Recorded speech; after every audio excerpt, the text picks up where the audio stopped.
Is your teenager a great student who happens to be bad on big tests? Is the SAT or ACT giving them a surprisingly hard time? Is there a big mismatch between their stellar grades and their weak test scores? I'm Steve Schechter of Much Smarter. Your teenager can turn this challenge into an opportunity for success, not just on the SAT or ACT, but for life. To take a step toward the solution, let's take a closer look at the problem. The biggest part of the problem is a wrong idea about what the SAT and ACT actually are. Students and parents approach them as if they were intelligence tests, but they're not intelligence tests. So no student should take their SAT or ACT score as an indication of how smart they are. This one wrong idea is where most students go astray on the SAT or ACT.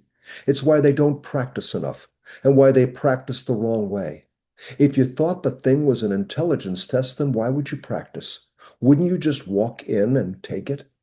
So if the SAT and ACT are not intelligence tests, then what are they? They're games of skill. Let me repeat that in a different way.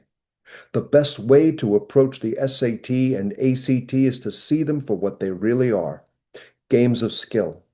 And now it's easy to see why your teenager might do great in the classroom and badly on the standardized test.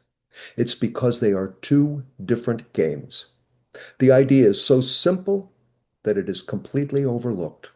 The overriding reason why some teenagers do well in school and badly on tests is that they've mastered the game of getting good grades, and they have not yet mastered the game of scoring high on standardized tests. If we think about it, is it really so surprising?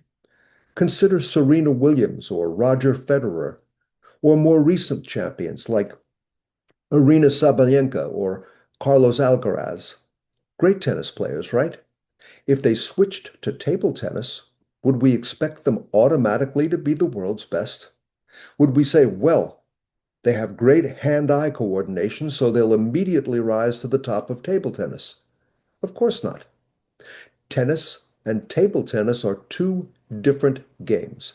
So here's the challenge for your teenager: to recognize that the classroom and the big test are two different games, and to set about mastering their new game.